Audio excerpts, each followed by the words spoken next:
morning, good afternoon, good evening, colleagues. It's a real pleasure to have you joining us again today for day 3 of the Results for Impact, Deepening Engagement with Civil Society annual training. The NGOC is really pleased to have you join us. I'm Lainey Thomas, Senior Social Development Specialist in the NGO and Civil Society Center. And we're about ready to start day 3 of our training. So today's agenda is focused exclusively on one activity, on learning more about the draft staff instruction on engaging with civil society organizations. So the agenda mentions that it's Power Up, the new SI. And I like that label because it puts into action what we've done over day 1 and day 2, where we've been thinking about sharing information, learning, and now we have an opportunity to think about how we can put that into play, put that into action as we move forward.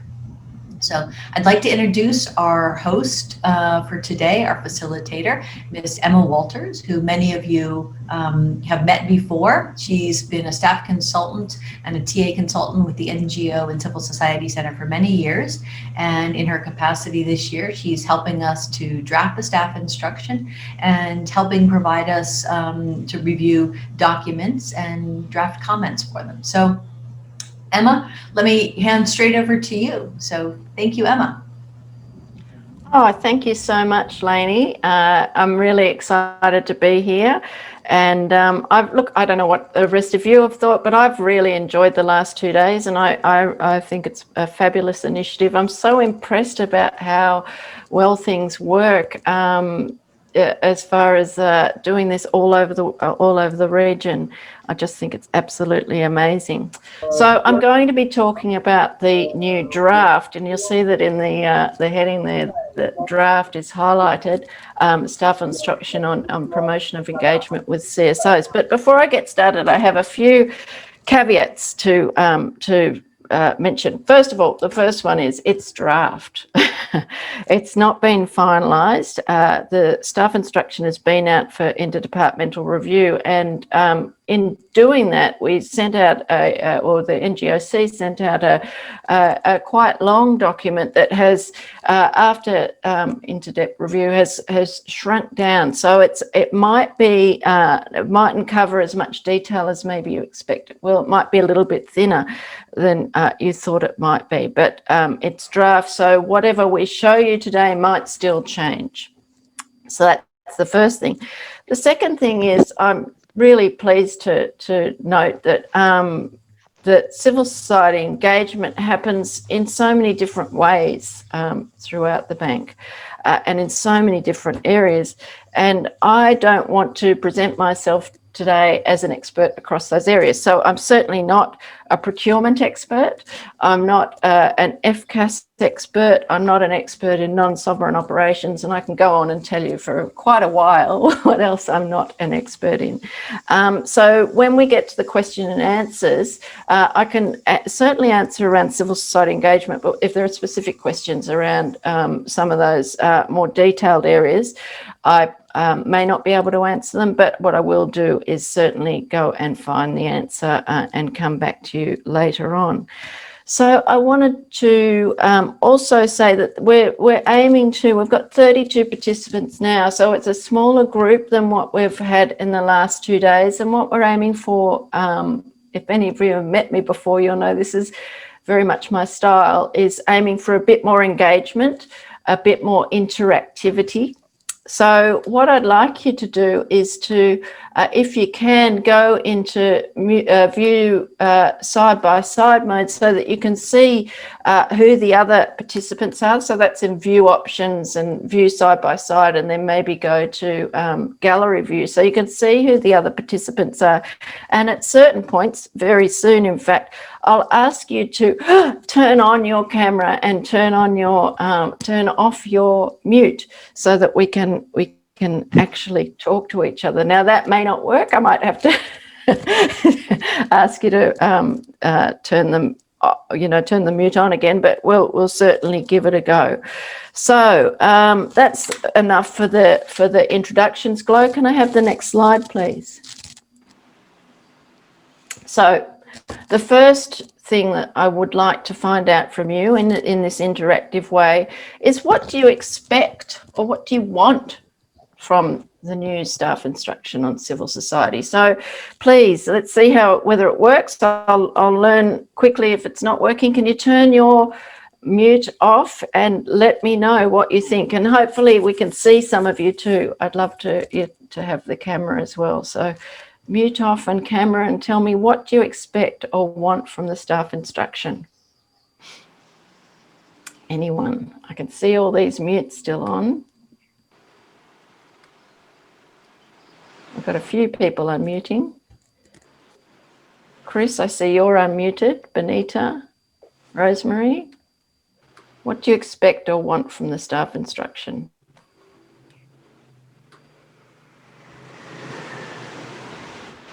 Anyone? I think this is Chris. Chris. I'll say that I'm looking forward to consistency. Consistency in terms of coordination between the resident missions and the headquarters, and in having more consistency, just having kind of clear expectations in terms of roles and responsibilities. Thanks. Okay, anyone else? This is Sudarshan from Sri Lanka Resident Mission. I think one thing that will be very important is to identify some of the best practices of engaging civil societies in different stages of the project cycle. As you said earlier, even though you may not be more experienced in the area of procurement and even other aspects that you mentioned, but even the procurement can be one of the key areas that the civil society engagement, the contracting can happen. So looking at all those different stages of project cycle, if you can identify some best practices within the bank or out from, even including from outside the bank, that will be very helpful. Thank you. Okay, thank you. One other. Someone else? Yeah, hi, this is Pinsita. I'm in our Southeast Asia department. And I think one of the things that will be important is that when the staff instruction is finalized, to do kind of a roadshow to socialize it widely with project officers, and include the other relevant departments, PPFD, PPFD, and any others that might also be relevant for sharing information about the staff instruction with project officers. It's great that we're being introduced to it here, but it needs to be socialized much more widely. Okay, great. Thank you, Pitsuda. All right. Well, thank you for that. That's can I have a sure. Sure. Yes, I agree that the staff instruction is important, but I would like also to see that part of this is reflected in the PAI, Project Administration. I don't know eyes for, but anyway, it's the set of the document that guide project officer in terms of implementing the project.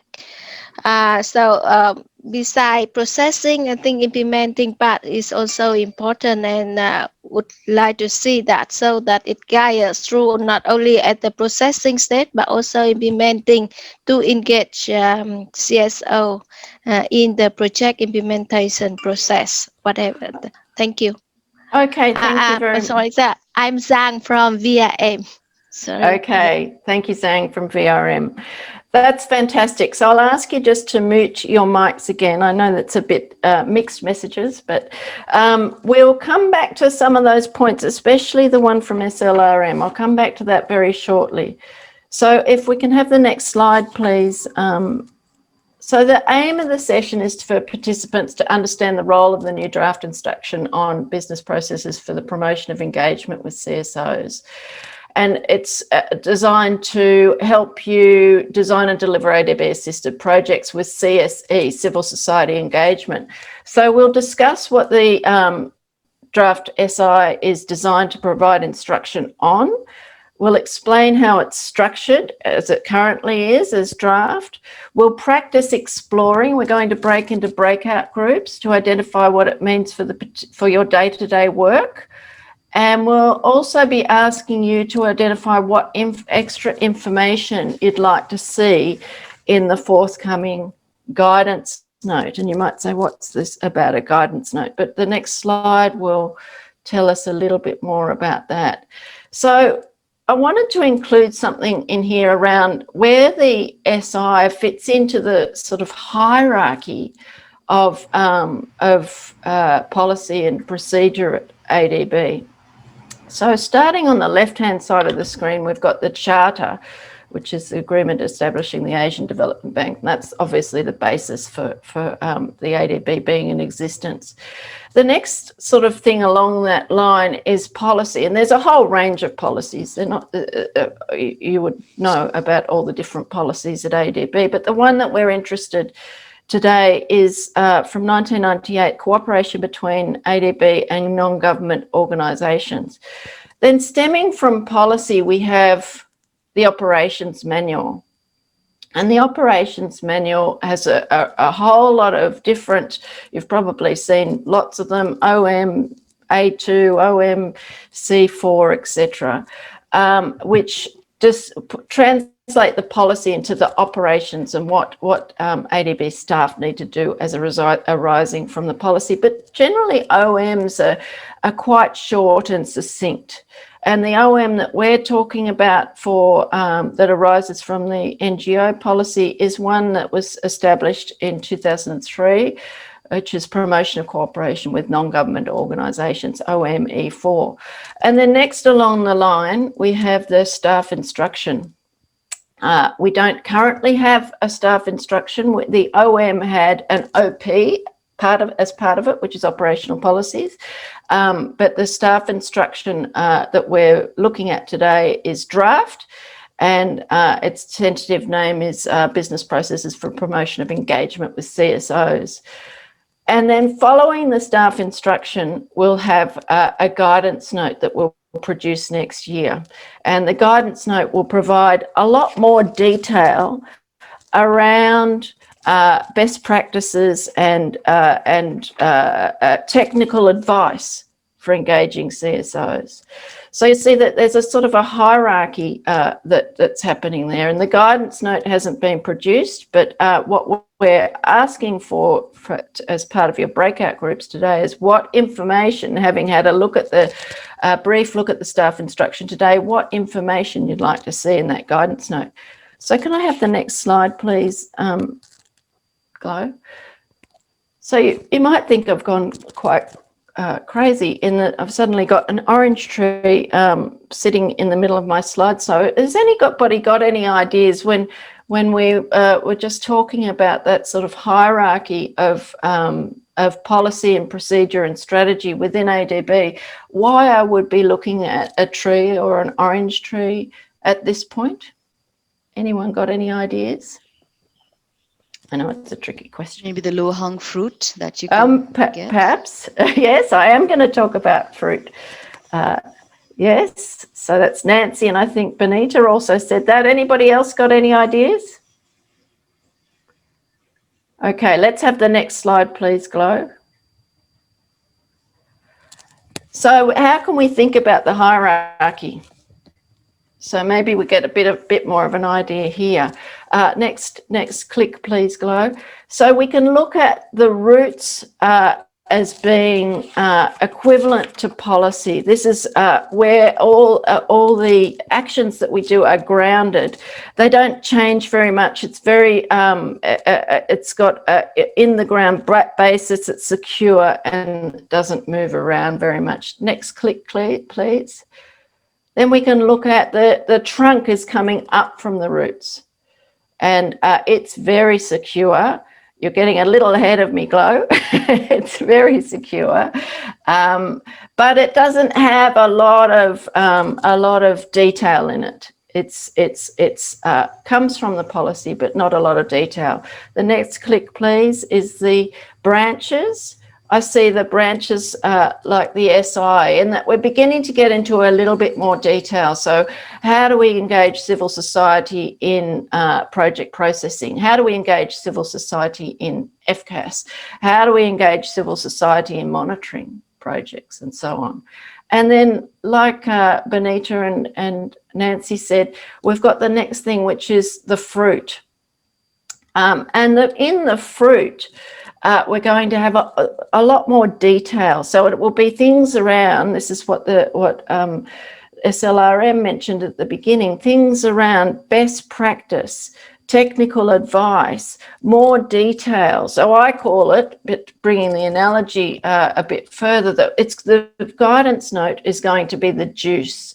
So this is the juicy stuff that we will be looking at. So the SI is before the juice.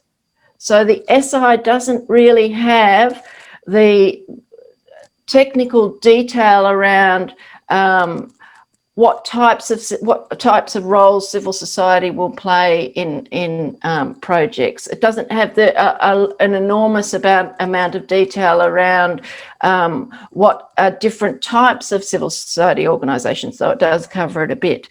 So as I go through the presentation, I want you to keep an eye on this idea of the juice, and you'll see this glass of delicious looking orange juice, which I wish I had, will pop up occasionally throughout the presentation. And that's to signify that this is where we're going to break out into more detail and give you more information, more juice around civil society engagement.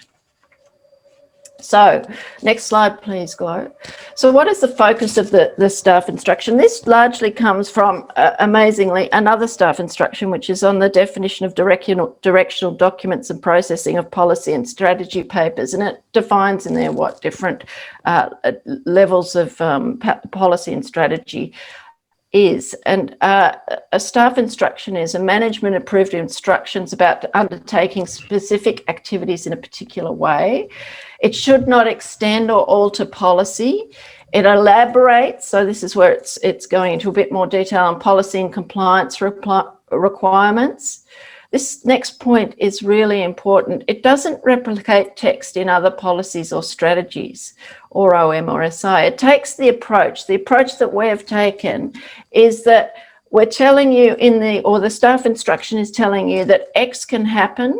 Now go to the relevant OM and SI to find out how and under what circumstances that can happen. And the reason for that is that OM and SI are a bit more, well, particularly SI can be updated as the SI on civil society engagement is being updated. And so we don't want to put text in there that might get changed later on. So we're saying something in particular can happen, and we'll get to the types of something shortly. But then the SI directs you off to go and have a look how you do that particular something. So general guidance not related to compliance isn't included, it's excluded, and should be included in a guidance note, which is what I've been labouring the point around the juice. And also the SI provides some detail on roles and responsibilities for the topic at hand, which is for civil society engagement. I've just got a question. Who approves the OM and SI? I'm not sure about that. I think that Lainey will be able to answer that at the end, but I think it needs to go to the board. But I will. I'll get Lainey to help me with that one when we get to the question and answers. So the next part of the next slide is how is the draft staff instruction currently structured? Now, I know that you probably all read the policy cooperation between ADB and NGOs before you go to sleep each night, and the way that this SI is structured is to largely, but not exactly, follow the way the policy is structured. So we have the scope, definition, approaches and depths of participation. I'll talk about that shortly. Then we've got section D, which is the business processes. And we're looking, this is how it follows the policy. At the policy level, then the country level, and then the project level throughout the project cycle. Then we've got a separate section on procurement of CSOs, another section on partnerships with CSOs, and then we've got a section at the end, which is other ways to engage with civil society. We'll go through these one by one, but we can't, because it's quite a lot of detail, we can't go through each of them in a lot of detail. But what we will do is go into the breakout groups, and the breakout groups will look at each of those sections in some detail. Next slide, please.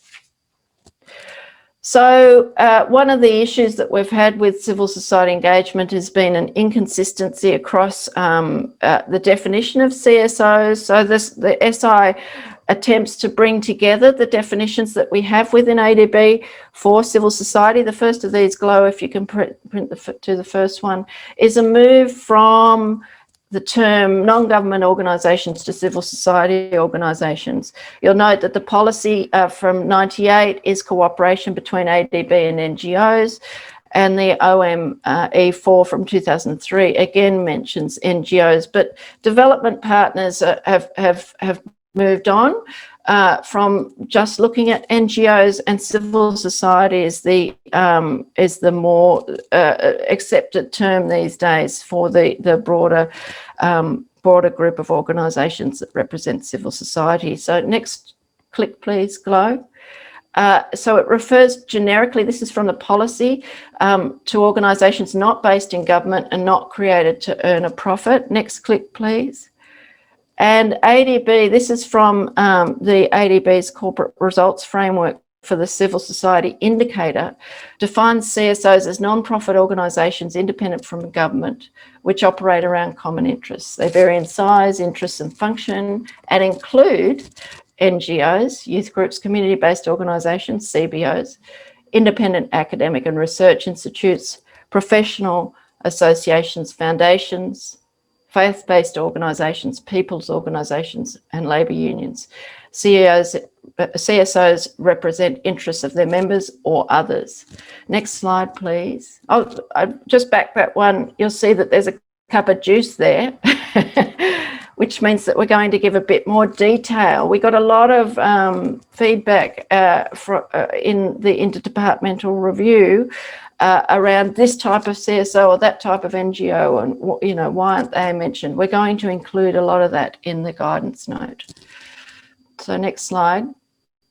So a way to look at it is like this. This is adapted from Civicus, and it's in our participation tools for the Pacific, which is on the Development Asia site. You can see that NGOs are a subset of civil society, which is separate from the market or for-profit making organisations, the state or government. And Civicus also says separate from the family. Next slide, please. So yes, as I mentioned, different types of organisations and the roles that they have, such as disabled people's organisations, sexual and gender identity organisations, advocacy groups, specific advocacy groups, mass organisations. That sort of discussion will be included in the guidance note.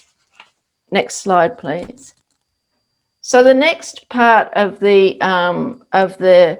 SI talks about the different approaches and depths of participation, and this is this table here on the right is from Strengthening Participation for Development Results, the ADB Guide to Participation, which I'll come back and talk about this a little bit later on, but this particular different approaches and depths of participation is very central to several key project documents that need to be completed, and also very central to the corporate results framework indicator for civil society engagement, and the SI explains that, but it just introduces these different approaches and depths of participation at the beginning. So Nancy, I can send out I don't expect you to be able to read the detail of that previous slide. I can send out the link to the guide to participation, which has that great level of detail. It's more just noting that the staff instruction does refer to the different approaches and depths of participation. So the next part of the presentation is going to look at what parts of the draft SI is relevant to you, should really are relevant to you. So next slide, please. I'd like you now, if you go into your, at the bottom of the screen, you can see that there's the participants section. And I think in there that you should be able to raise your hand. If you can't raise your hand, then you can just use the reactions button, which is, and do a thumbs up or a clap or something. But I'd like you to raise your hand if you have been involved in any of the following processes. So, Chloe, can we start with the electronic hands up if you've been involved in policy formulation or revision?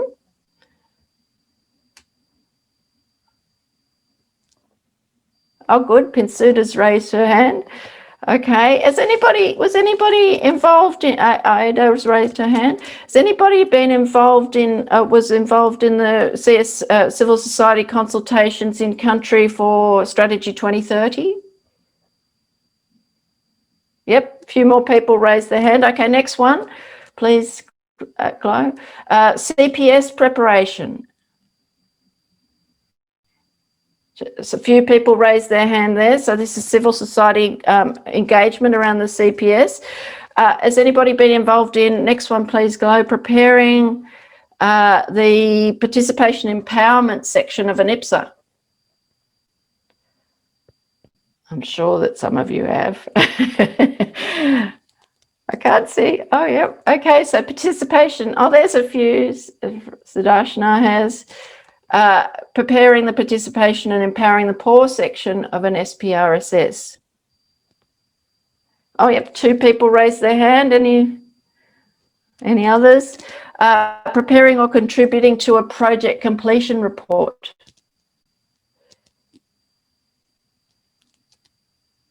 Oh, yes, quite a few people have been involved in that. Working with CSOs at the resident mission level. Yep, a few people have. Great. Working with CSOs in non-sovereign operations. I'll be interested to see how many raised hands there are there. Oh, Chris has. Yes, a few people have. Working with CSOs in FCAS situations. Fragile and conflict-affected situations. Okay. Involved in other forms of civil society engagement. So we had quite a few people. Let me see. We've got quite a few people with their hands raised throughout. So hopefully you'll find that there is something in the SI for you. If you've done any of these things and the other is a bit of a catch-all, then hopefully there'll be something in the SI for you. Next slide, please. So what does the draft SI mean for me? So if you've been involved in preparing or reviewing a policy with civil society engagement, it gives you instructions around what you need to do with civil society engagement. So it says in the SI, ADB should seek CSO input on policy and strategy papers as relevant, and that the NGOC, which is the NGO and Civil Society Centre, can assist with the planning and execution of such CSO consultations. Then with a CPS, it says as part of the CPS preparation, country consultations should be undertaken. As needed, CSO should be consulted throughout the CPS process. It also says CSOs as CPS stakeholders and relevant documents should be shared for input as available. And then for consultations about the draft CPS, copies should be made available in advance to in-country stakeholders for comment. Next slide, please. This isn't everything that it says about policy in the CPS, it's just some key points. There's those juices again. That means that these are going to be covered in more detail in the guidance note. So working with civil society organisations during project processing, It notes that CSOs are key stakeholders in the participatory foundation of the DMF, that the project concept paper must include the DMF, and that there are entry points at various points, including the stakeholder analysis, the theory of change, inputs, indicators, and data sources. We'll have more detail in the guidance note. Then there's detail about the IPSA, around the key features, responsibilities and resources to strengthen the participation of CSOs and or the poor and vulnerable. Then we've got a section in the SI around, or the draft SI around, designing a project that incorporates civil society engagement. Excuse me just for 1 second. And that includes roles for civil society organisations in implementing projects. So this in our original draft was quite detailed, but again, it's something that's going to be included in the guidance note, and is now quite short in the SI. It talks about the SPRSS and how the planned CSO engagement during project implementation, if there is any, should be documented. It talks about how CSOs may be engaged in knowledge and support TA. Next slide, please. It also talks about tracking project level CSE, civil society engagement, sorry about with the acronyms, in ADB operations. It talks about implementing and monitoring a project with civil society engagement. So monitoring civil society engagement during implementation. So what did we plan? Is that happening? Then there's also a discussion about roles for CSOs in doing monitoring. So they might be monitoring elements of the project, such as the gap implementation. And it also talks about, for results-based loans, how they may be engaged to externally verify disbursement linked indicators. Then it talks about evaluating a project using civil society engagement, so the different roles there. But again, those ones around roles, is more detail will be included in the guidance note. Next slide, please. It talks about tracking the planned meaningful CSO engagement and comparing that to the project completion report. And this is where those depths and approaches to participation come into play that I mentioned earlier on. Under the corporate results framework for the CSO indicator, planned meaningful CSO engagement is anything that's got the SPRSS as having a high level of information generation and sharing, high consultation, or any depth of collaboration and partnership. And then what the NGOC does is that if a project has that planned meaningful civil society engagement, it goes to, when the project is completed and the completion report is produced, the draft complete PCR, it determines, did it occur as planned? So we look through the completion report to see whether what was mentioned in the SPRSS, and in fact other linked documents to the RRP, such as the GAP or the resettlement plan, if there was planned civil society engagement in those, we also look for that to see whether it actually occurred. So the SI talks about how that happened. So this is, again, and apologies, it's so small, I don't expect you to read it all, but the point here is that what we're looking for is if there was high planned civil society engagement at a meaningful level, and we determine meaningful as high information generation and sharing, high consultation, or any level of collaboration and partnership, then we check the PCR to see whether that was implemented. Okay, so there are other sections in the draft SI. One is around procurement, and we cover Their non-consulting services, CSOs acting as consulting firms, publicising business opportunities to CSOs, engaging with small CSOs, CSOs in FCAS, community participation in procurement, output-based contracts and TOR. We also talk about partnerships with CSOs, so development partnerships, affiliations, and CSOs as co-financiers, And then the last section of the SI talks about other ways to engage with CSOs. And so this is probably the biggest section of the SI indeed. It talks about engaging CSOs in sector and thematic groups through FCAS, disaster and emergency situations, around CSS, at the resident mission and representative office level, through using pilot activities in NSO, non-sovereign operations, through good governance, anti-corruption, accountability and transparency. So that's looking at the accountability mechanism, access to information and so on, and engagement with advocacy organisations. So that is an overview of what is included in the SI and what the SI is designed to achieve. Remembering that in my rendition of it, it's the branches, but the fruit, the detail of civil society engagement, the best practice, the technical advice and so on, that's the fruit and the juice that will be included in a guidance note.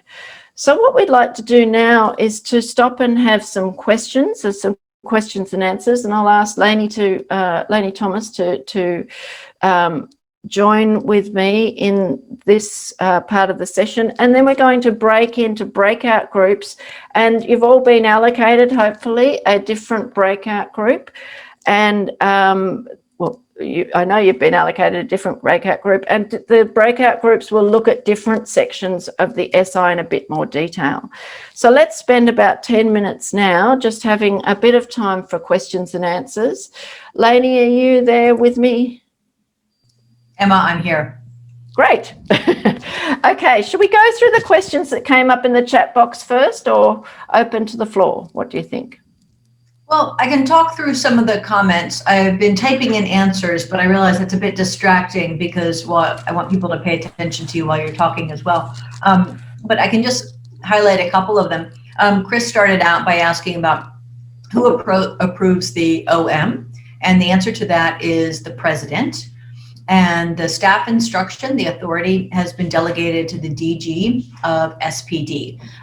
We're learning about the processes, and I believe, but I'm not 100% certain, that when we submit the OM to the to OPR, that we also submit the SI also, just as background and for some other information, because the Office of the President is interested to see the bigger picture, but the actual authority sits with the DG from the strategy department now.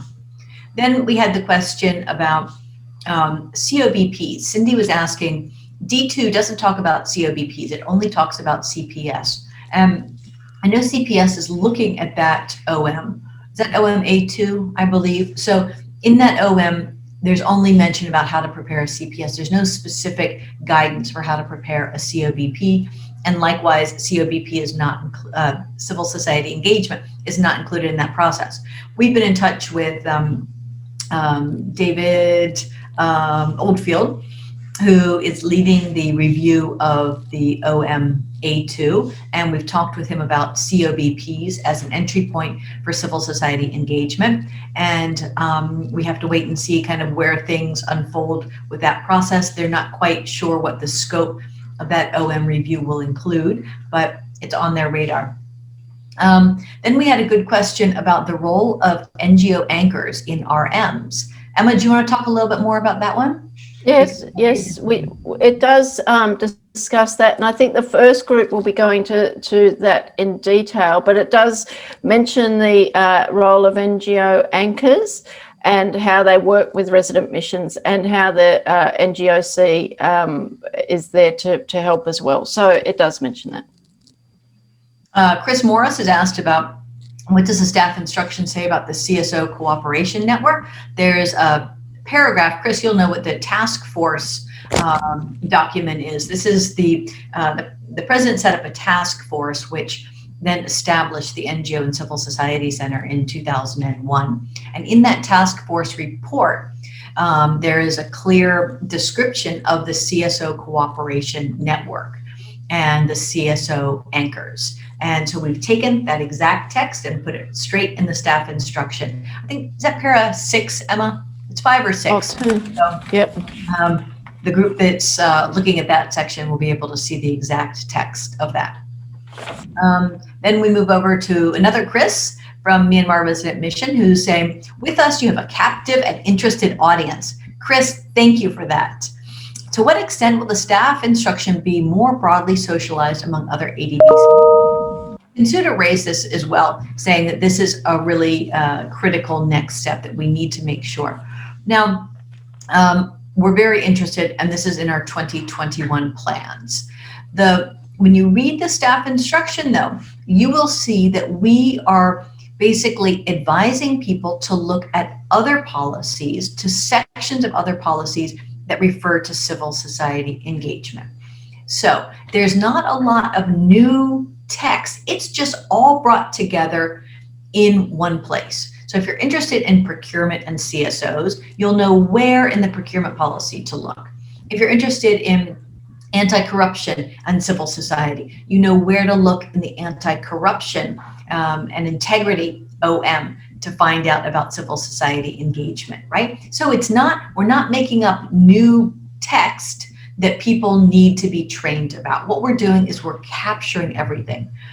I think that the guidance note, which is going to have a lot of advice, instructions, and real content that's not based in policy. But Emma gave a lot of really good examples earlier, like principles for meaningful engagement, or what are the roles of civil society, or how do I screen civil society organizations to know good ones to work with?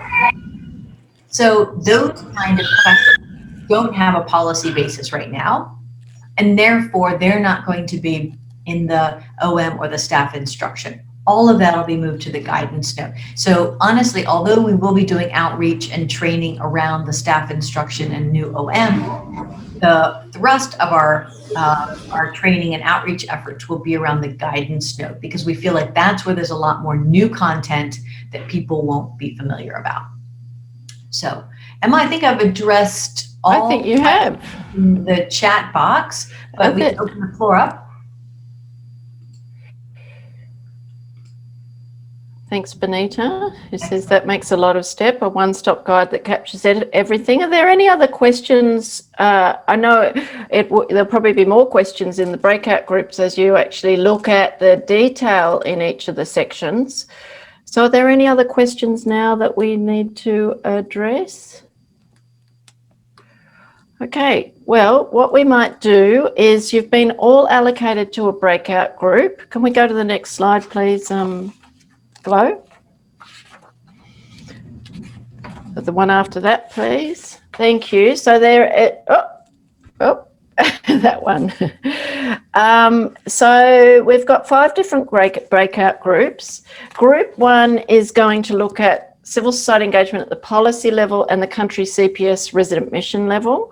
And these are it won't make a lot of sense to you, but these are the sections that you'll be looking at, D2 and 6D. Then we've got CSO engagement during project processing and designing a project with CSE, with civil society engagement. That's group 2. Then group 3 is implementing, monitoring and evaluating and tracking CSE in ADB operations. Group 4 is procurement, and group 5 is other ways to engage with CSOs.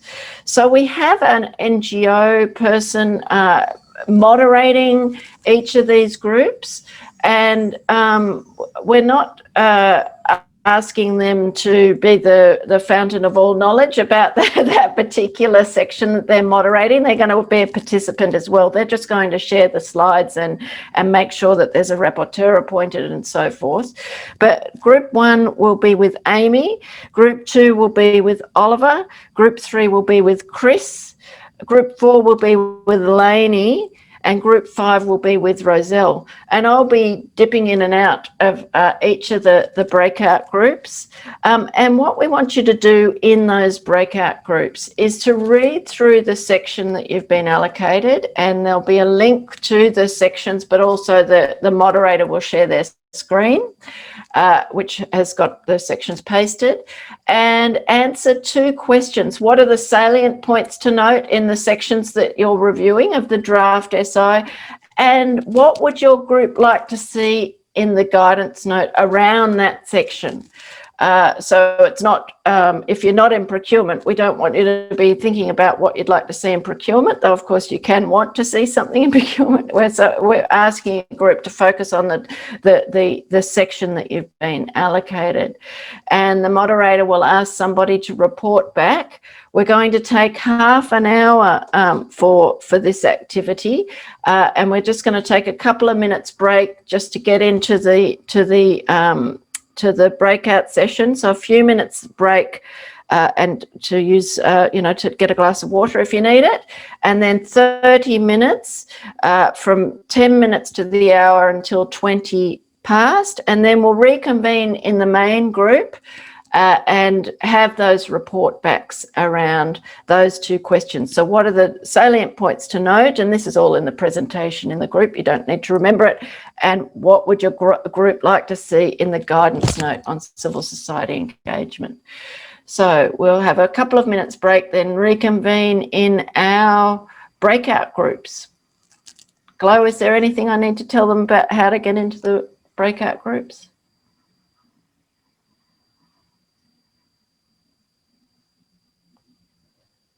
None. We'll be assigning, and it'll be for you'll just receive a notification that you've been assigned to a breakout room. So for when you come back, you'll be in your okay. So we'll come back at 10 minutes to the hour. Just have a few minutes break now. Okay, thank you.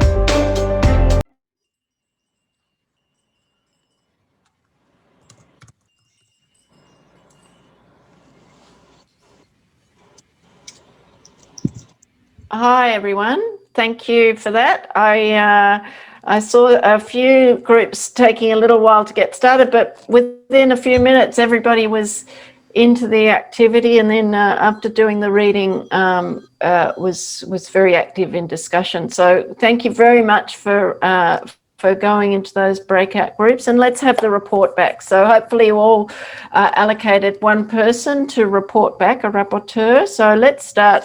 Shall we go backwards? Perhaps we'll start with group 5 first, or shall we start at the beginning? Who's ready to go? Is group 1 ready to go?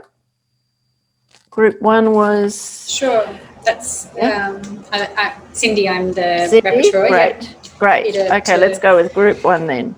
Just wanted to thank my team members who are going to jump in if I've forgotten anything. We had a really good discussion. We focused on 3 elements of the SI. One is the policy development and review, and how it's important to include CSO to provide active guidance. I really love those words, active guidance, during the processing of strategy and policies. The second is on the CPS and how it opens by explaining how it's a key document between the DMC and ADB. And in it specifically says that the ADB is to work with government to facilitate the engagement of CSOs. So please remember that. And then the third one is about engaging CSOs and the relationship and the responsibilities of the resident mission, and how under the resident mission policy, they are the interface between ADB and the DMC, but it's also a core role for them to understand CSOs and also to build relationships as well. So the second question is, what would we want to see included in the guidance note? I think for the first one about the policy, we think it's good that it's specifically mentions the need for CSOs to be engaged in safeguards policy, but we also thought that the guidance note or even the SI could be expanded to also include the CSOs in the review and guidance of sector strategies and policies. Even Strategy 2030 is not mentioned, the SDGs. So we thought that, and even some operations potentially. So we felt like it had singled out safeguards, but it probably didn't go far enough to encourage and support the engagement of CSOs in these other strategy documents.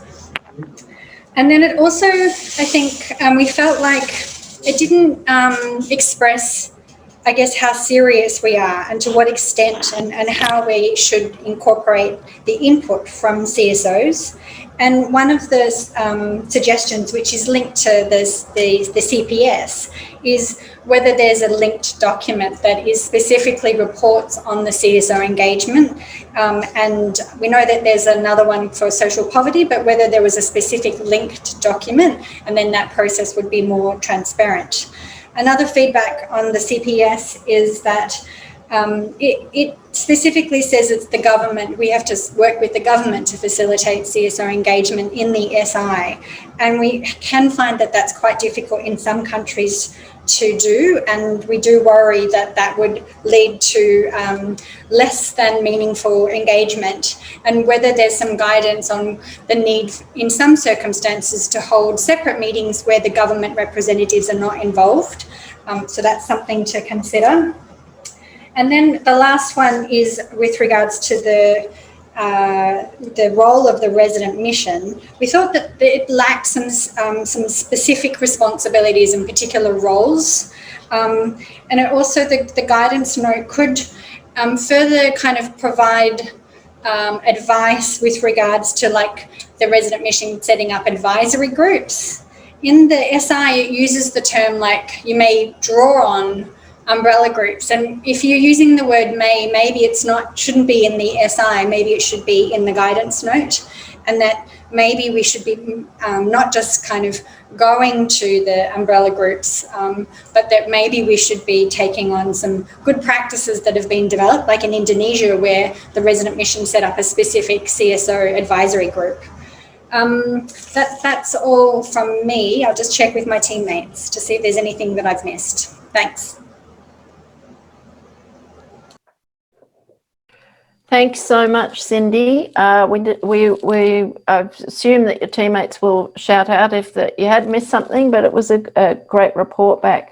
So let's hear back now from group 2, which was looking at CSOs during processing and designing a project with CSO engagement.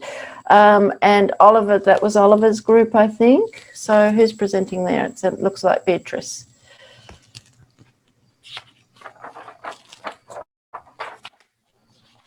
Sorry, I was on mute. Sorry. So yes, so from our group, please, my group mates, please shout out if I've missed anything.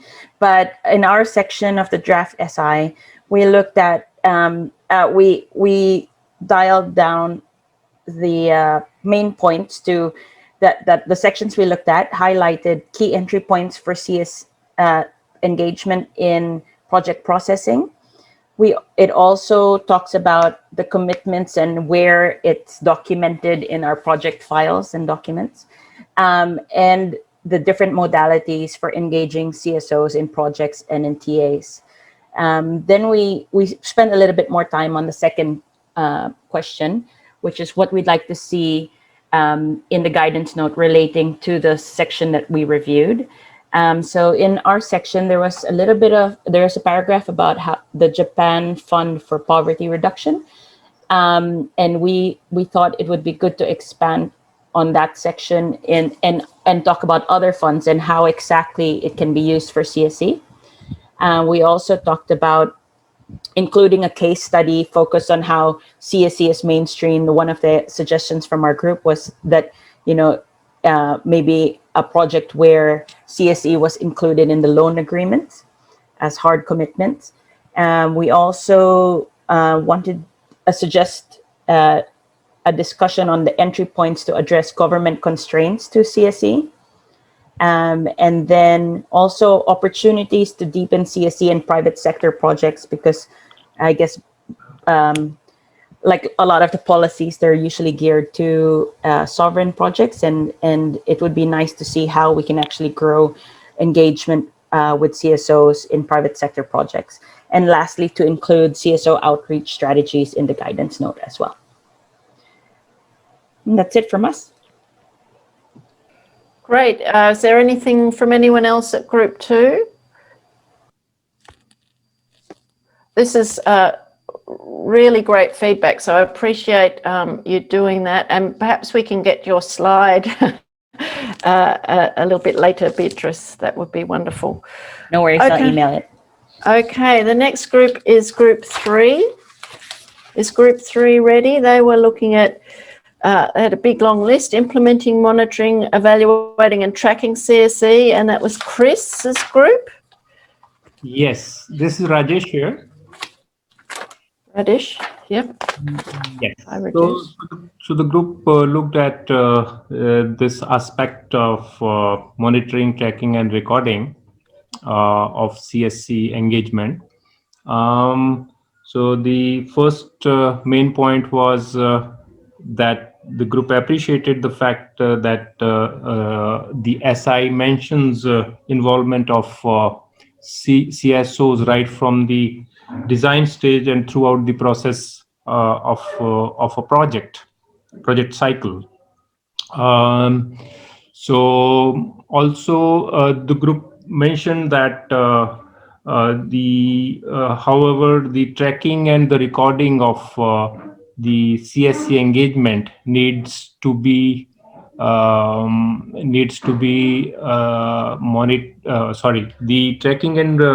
the tracking and recording of how the CSC engagement has taken place in the project cycle needs to be monitored better, and it needs to be mentioned in the guidance note how the project officers are going to report on that.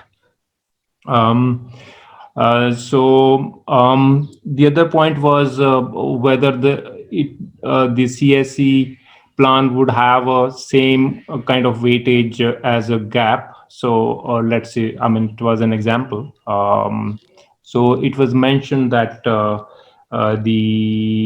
already there are provisions of in the SPRSS for meaningful participation plan, as well as in the corporate results framework. So that should be taken care of. These were the broad points. Thank you.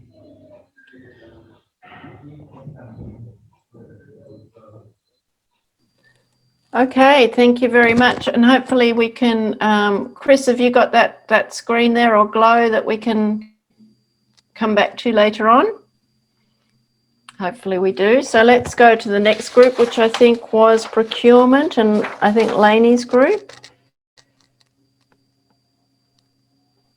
Okay, just give me a second here. I'm impressed with other people sharing their screen with, wait, let me share a screen, and this will stop others. Oh, so how did you guys do a screen share then? Okay, continue. Yeah, I stopped the screen so you can. Okay. Here's the screenshot. There we go. Let's see if I'm as technically. Can you guys see that? Yes. You see the group 4 report back screenshot? Lainey, it's a little, we see a part of it. You can only see part of it? Okay, let me stop my share. And let me try. Glow, I sent you, or I asked you to share our document, but I guess that didn't work out either. This one right here, try one more time. I apologize for this. Better? Much better, Lainey. Okay. So the group 4 report back. I apologize. I forgot to appoint a rapporteur, so I guess that's why I'm stuck with the why I'm presenting this to you. So just to recap the salient points, the group felt that the text was clear and it mirrored what they had seen in other staff instructions, and didn't have a lot of comments, but that in particular, they were happy to see that local NGOs were explicitly mentioned, and that there was a reference to the difference between firms and CSOs. But then that's actually a really good segue into the second question, which was, what would our group like to see in the guidance note? And the first thing is maybe to expand that more and to tell more about what are the differences between firms and CSOs and how do we engage them slightly differently? And Emma, I've got lots of ideas on that where we can give advice. And then the second point was about business opportunities. CSOs just don't know when there's business opportunities out there, and how can we do something about that? So our group wanted to see content on that. How can CSOs learn how to bid for the business opportunities? What kind of training can we provide them? And then we got into a little bit of brainstorming on different ideas, and Nancy suggested we have a portal on the NGOC website, maybe, where CSOs could go and they could find everything. They could find access to the business opportunities and what was coming up, and advice, step-by-step instructions on what to do. Then all of our participants from all over the globe said social media sites, especially Facebook, are extremely powerful on the sites of network groups, on the sites of other people, as well as the ADB social media platforms. In Mongolia, they advertised through the website of the IA/EAs, and that was effective. Umbrella organizations like in Vanuatu using Vango, the Vanuatu Association of NGOs, very effective. And we were saying also that they should be signed up to the e-alert so that they get the information about what's going on. Articles in the newspaper. In Mongolia, the Civil Society Advisory Group is very, very effective at getting information out because they have such a wide range of representatives on that group. Use multimedia to explain to CSOs about what the opportunity is, like videos, but really to focus on a clear step-by-step process for how to register and how to bid for business opportunities. And they also, unsurprisingly, reminded us of the importance to use resident missions as the local experts in how to disseminate information to CSOs. So that's it for me. Thanks. Anybody else in my group have any other comments? Please jump in. Okay, great. And then we've got, thank you very much, Lainey, in group 4, and indeed all the groups. We've got Roselle's group, which was looking at other ways to engage with civil society organisations. Who's reporting back from group 5?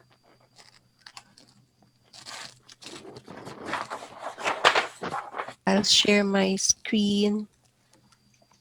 Can you see it? Sorry. Can. I also forgot to ask someone to volunteer to report, so I'll do it. So these are some of the points raised by other group. We discussed about many other ways of engaging CSOs in this section of the SI. So some of the salient points raised was that the group highlighted the role of CSOs in FCAS and how can they be engaged for monitoring on field given their local presence and context, and also given the context of ADB staff who can't go out on mission and we can very well depend on local groups to do monitoring for us. And then the SDGs can, of course, engage think tank groups for consultations, research, and other work. What's striking is that there are many ways to engage CSOs as identified in the SI, but to what level is civil society engagement required, recommended, or optional? So the group would like to see some description of that, or perhaps defining categories. Where do we require, recommend, or suggest civil society engagement so that there will be standards of implementation and consistency. Perhaps we can add defining categories in the guidance note. For example, it is required for CPS but not for COBPS. What types of projects would CSE be required? Perhaps in high risk projects in terms of safeguards or governance, and all those discussions. And then there's also a note about how in the guidance note we'd like to see how to categorize also social enterprises or corporate foundations which are identified with private sector groups. Do we engage them like CSOs, like the other CSOs? Those points. Uh, yeah, unless my group mates have additional points, I'll definitely encourage them to add notes to things that I've missed. Fantastic. Well, that's really great, and we've taken lots of notes. And perhaps if the people that had the PowerPoints, if they can make sure that those PowerPoints come back to Lainey, and we'll take them on board definitely for what was seen as important and salient in the SI, but also the feedback on the SI, and also gathering together all that information, such a lot of great ideas for what should be included in the guidance note. I wanted to pick up on a couple of the things, which is around, it's a point I think Chris made earlier on, around once the SI is settled and the guidance note is being prepared, making sure this information goes beyond this captive audience. That's his words, not mine. But also there's the points that came out a couple of times in the report backs, is making sure that CSOs understand things like business opportunities and the roles that they can have. So there's plenty of work there. I'd like to thank you for having me. Lainey, did you want to say a few more points, or just do a little bit of a summary about the next steps for the SI, just to wrap up this session, and then we'll hand it back over to Roselle. Great.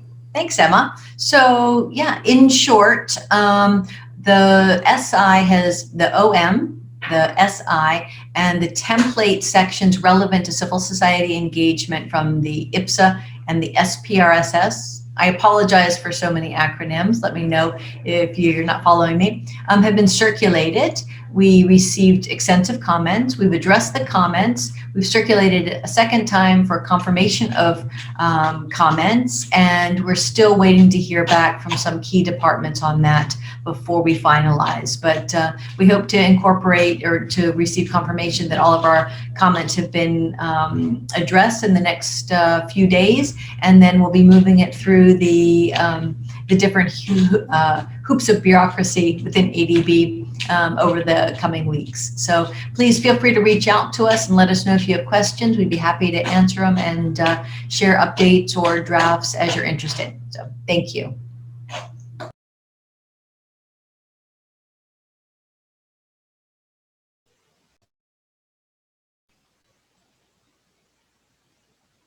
Thank you very much, Emma and Lainey, for that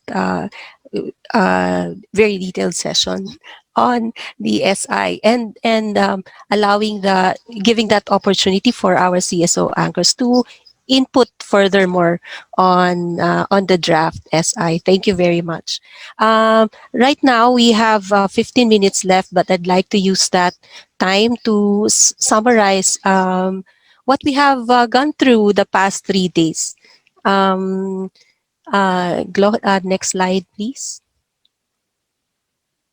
Okay, you would recall that our colleagues from Tofu Creatives made some summary of our discussions for the past 2 days, and they picked up some of our notes here in graphic form, right? This was for day 1. visions provided by our DGs, and then actual experiences on CSE, stories of change shared by our regional anchors and even RMs. Next slide, please. This one is for day 2. We heard furthermore some more recommendations from our colleagues from CSOs, from CSO women leaders. And I think for me, the most impactful one was the message from uh, the woman leader from SEWA, no? SEWA member, community-based woman leader.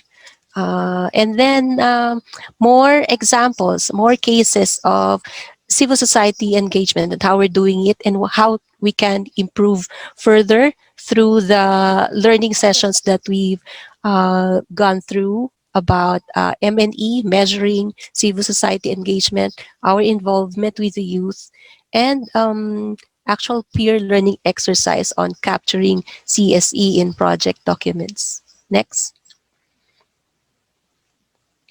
I'd like to process our discussions for the past 2 days using the how do you call that? Appreciative inquiry approach that we tried to introduce to you on day 1 during breakout session of our training program. We would recall that this is the appreciative inquiry focused more on what works, focus on strengths rather than on problems, statement of the problem and challenges. Because we don't have much time, so let's focus on what's already working and build up on that. So that's the process of the appreciative inquiry, and these are the steps that we're going through. Actually, we're trying to go through these steps as we discuss our topics for the past 3 days.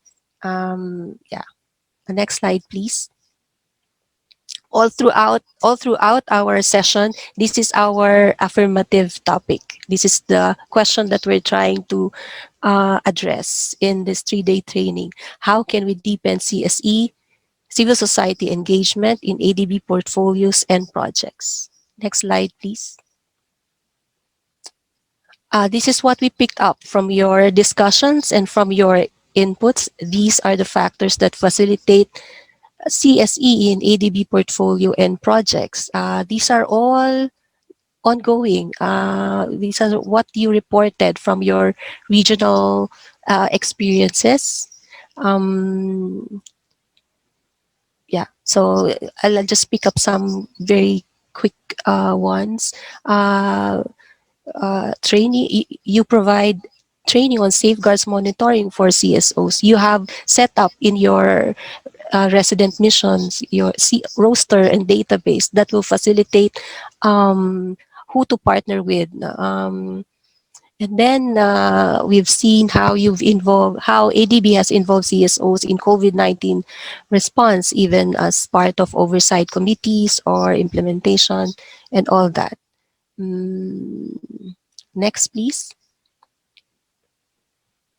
Part of this is the next step of the AI process.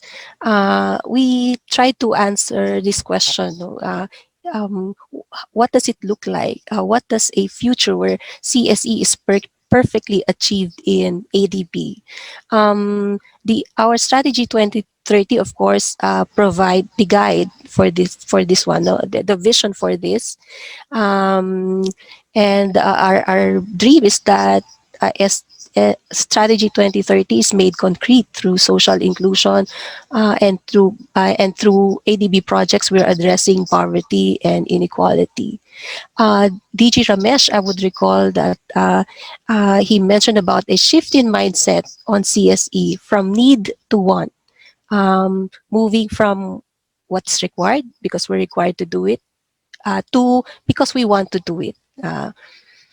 Part of our vision also of a perfect CSE is that we were working with civil society that is empowered and we have the the resources and capacity to support them on that, no, to empowering civil society. And this one strike me most. Wherever ADB projects are, women are empowered. This was the message of the woman leader from India. If you when you design projects, she's telling ADB, when you design projects, please think of me.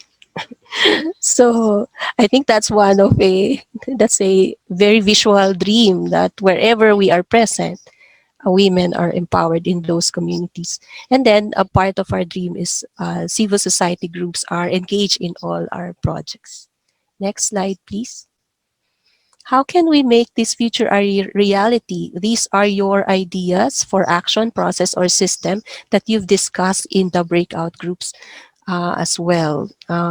Many ways of engaging civil society. In fact, some of them we're doing already. And I guess for some others, for some RMs, they are picking up these ideas. They can pick up these ideas, and they could include them as part of their plans for the coming years. Um, next slide. More of the your ideas for action processes or system. And the most recent one that we did is that the CSO anchors have actually provided additional input to the SI to describe how we will do it, how we will do civil society engagement. Okay, next. Okay, for this next slide, I'd like you to, because the last step of the AI is deliver, and I'd like this section to come from you. You can use annotate in participating in this one, or you can use the chat box, type your thoughts, or you can raise your hand and open your microphone to share your thoughts on this. Next slide, please. So this is the deliver stage. After all the 3 days of inputs and recommendations that we've heard and good practices that we've seen from our colleagues, what are the concrete steps you can personally take to make our vision of civil society engagement a reality? Of course, there are a lot of suggestions already from the design stage, but I'd like to throw this question to you as CSO anchors. On a personal level, how can you contribute to implementing those ideas or suggested action, or even reaching the vision of a perfect civil society engagement? Anyone would like to contribute to this one? You can use the screen to add your notes using annotate, or you can use chat.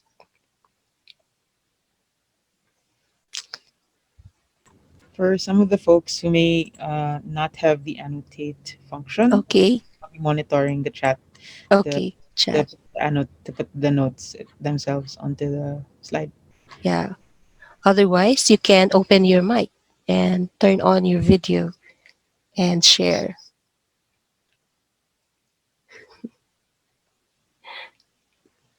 Any thoughts as CSO anchors? What have you picked up from the last 3 days? Uh, um, I know that sometimes planning, this is actually action planning part, but sometimes it's quite difficult to do that. So my suggestion is to think of opportunities where you can apply what you learned or what you picked up from this session in the next 6 months. What is happening in your calendar the next 6 months, where you can take a step, take an action to start contributing to, strengthening meaningful civil society engagement in ADP. Um, are Excuse you? me? Yes. Yes. Hello? Yes. Yes, please. Sorry, I'm just mute my video, just only Okay, voice. great. I'm back from Latvia or LRM. May I thank you very much for 3 days training sessions, which is very informative and very knowledgeable sessions. I'm just thinking about concrete step that we can personally take to make our vision of CSE a reality. The first thing I think that civil society relations between, particularly at country level, we should keep continuously doing once a year outreach session to civil society.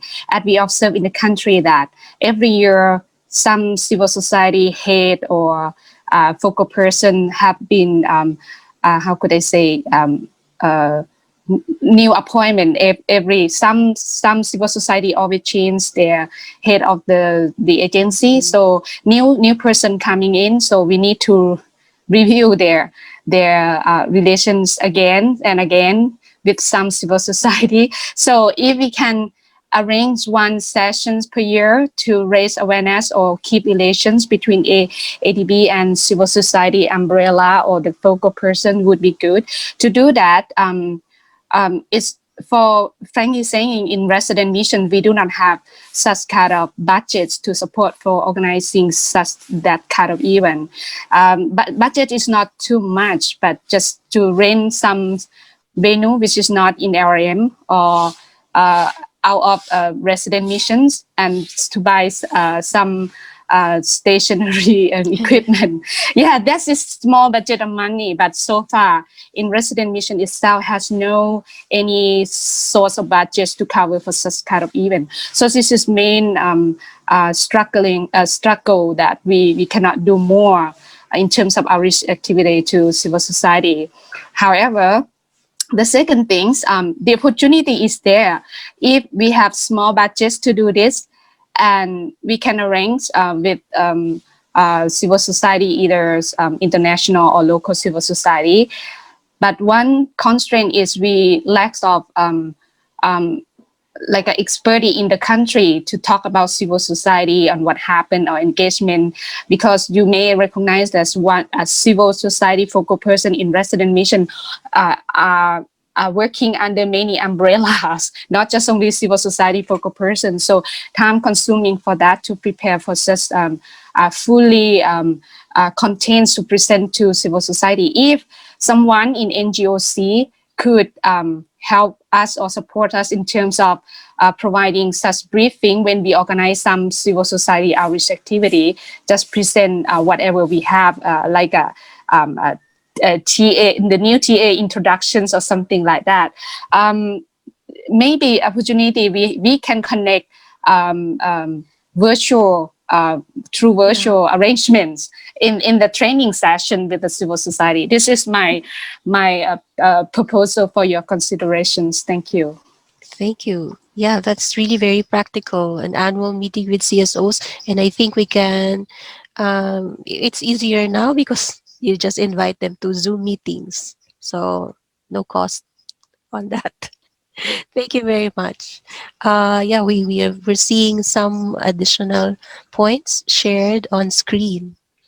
CPS consultation. Um, okay, very practical. Someone will brief their RM staff about this training, and we can share all the materials, even the video recordings of this training, to all of you. We'll just compile them and send the link. Roselle, Yes, please. this is Benita from NRM. Benita. Hi. Yes. So, I mean, personally, there's only so much we can do, because we are not project officers, and we are just most of us external relations officers with, and we are also CSO anchors. But and our main role is in organizing CPS consultations, and we've been doing that, and that has been very. I mean, I think we've already set a very good trend now at ADB, organizing consultations with civil society organizations as part of preparation of CPS.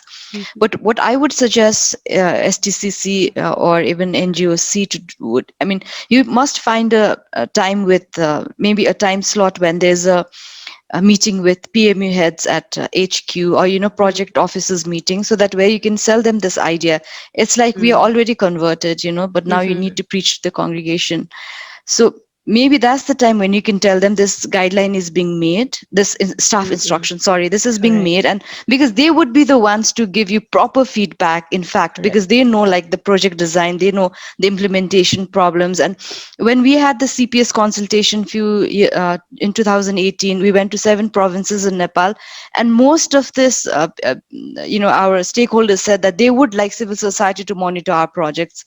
So it's not something new, it's this. But the question is with the and when I had this conversation with project officers at NRM, and they say, but the government are not willing, they wouldn't want the civil society to monitor their project, because at the end of the day, it's the government that implements ADB's projects, right? So you really have to find a way to get their input. So I would really suggest that maybe when you have the staff instruction, I'm sure you're going to do that anyway, but let me just say that have some people from maybe from the road sector, because that's what came up in our CPS consultation also. Like, at least for the road project, it should be monitored by the civil society organization, so that if the contractor is not doing a good job, it can be reported immediately, not when the project is done and everything's been paid and the contractor is no longer part of the project. So I would really suggest that maybe you should have the PMU heads find a slot in the PMU heads meeting or country directors meeting, and because otherwise, I mean, from our part, we really want CSE, that's for sure. But maybe you should also try to involve Correct. them. Yeah. Thank you, Yeah. Rizal. Thank you. Thank you. Yeah. In fact, we received that feedback. Project officers would be uh, this kind of training should also involve project officers, and I think that's a request that we made to our anchors to also nominate project officers um, to join this training. We will do more of that, and yeah, Rosal, one more thing. Sorry, just yes. one more thing before we go off. I think it's very important that we somehow align this with Strategy 2030 and SDGs also, because whenever project officers have something important to share with the government, it usually starts with also the try to find in our own country how government, because these days governments are not very friendly with the Yeah. CSOs. And over the years, we've seen, like in the 90s, the CSOs really thrived. But over the years in Nepal, especially, we've seen that the government has become stronger, and in terms of their mandate in the parliament, not otherwise. But that, which means that the CSOs are slowly becoming weaker. And I can see that there's no voice these days of CSOs, so you also have to take that into account. But maybe if you can align it somehow with Strategy 2030 and say Strategy 2030 says this, it's like this, then I think it gives the project officers also some room to maneuver and involve CSEs. Yeah. Great, great suggestions. Yeah, we saw that as well in the notes that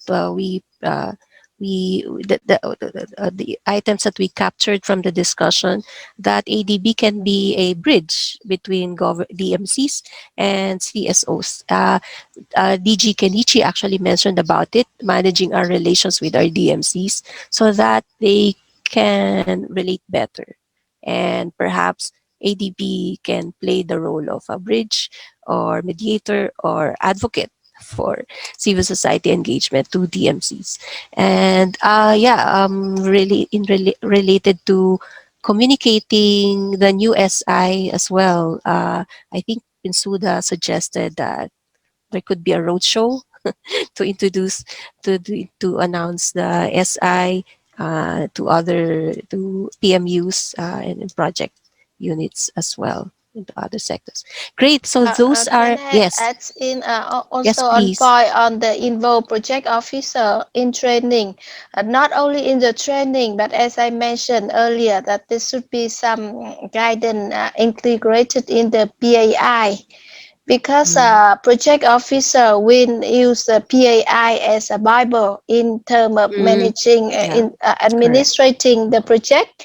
And if there's no space in that, talking about how project leader engage CSO, then it's hard. You can influence them. I am a project officer of one project itself, but also in the design project, I don't see much opportunity. As I say, sometimes we had the requirement to engage external safeguard monitoring, but it's not only we require external safeguard monitoring for the A categories safeguards project.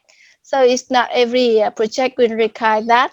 And if there is no like a procurement opportunity to engage CSO there, then actually the space for engaging CSO is very little in the project, because as our colleague earlier mentioned, this is a government project anyway. They're responsible for implementation and for reporting to ADB to our expectation. And this doesn't any space they're saying that they have to engage meaningful. Though we have SPRSS in that, but this is just like okay, background information.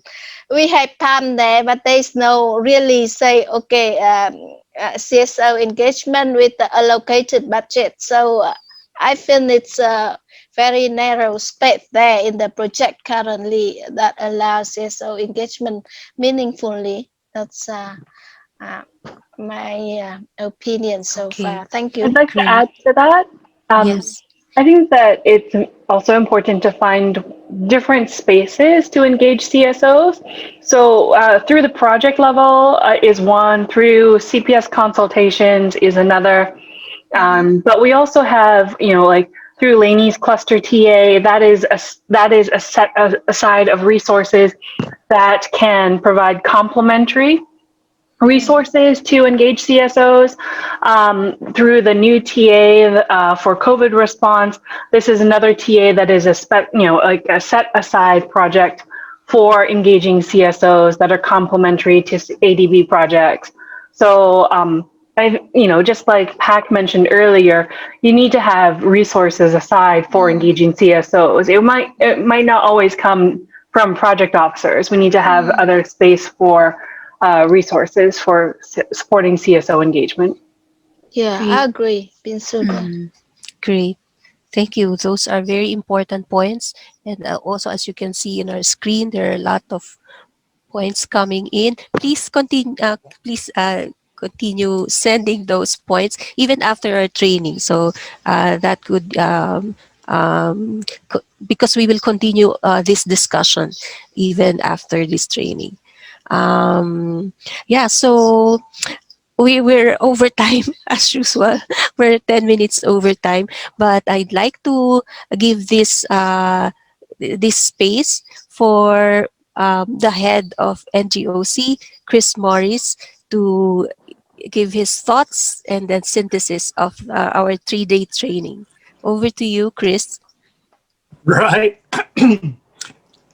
Roselle, thank you very, very, very much. And if we measured the success of the training by the enthusiasm and how many sessions went over time because people had great things to say, then certainly this year's CSO Anchors training has been a success. We've had, it's obviously with the challenging times in the current COVID pandemic situation, it has been challenging and different. And as we see, ADB overall is responding in many ways. Our own personal lives, our working from home environment is changing. Then the format this year of a number of events from led by NGOC have been different. We've had 6 hours of training spread over 3 days, 6 modules, 6 key modules in areas that we sought interest and relevance to from the anchors to help design the training. Roselle has gone through a summary of the of the days, and the doodle boards, the graphic representations of those we'll share with you all. It was great to have 3 DGs kick off the training with DG Kenichi-san and Ramesh, and our own DG from Sustainable Development and Climate Change, Woo Chong, giving their insights and sharing what, the important job that you are all doing and how relevant it is to the operations. And although we could have had more of it within a short period, we had 2 fantastic CSO leaders, in fact 3, a surprise one from Sewa, managing to get really down to the grassroots level with the local NGO. 23 anchors registered. The two of the events, the CSO leaders event plus the 3 DGs got over 80 participants. We have had feedback from the first day and some from the second.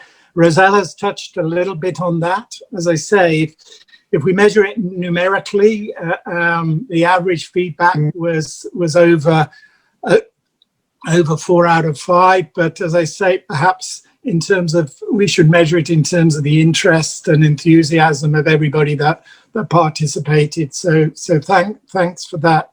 Some of the things that we note so far in the feedback has been valuable, and we've tried to adjust as some of the technical hitches on the first day. For example,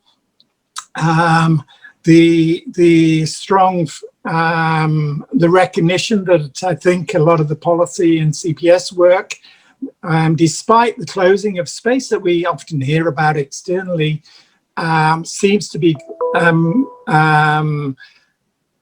getting more attention, and people are more satisfied. Something I've noticed over the years with our engagement with civil society, but still plenty of opportunities on the project side that we keep hearing, and as Benita just highlighted,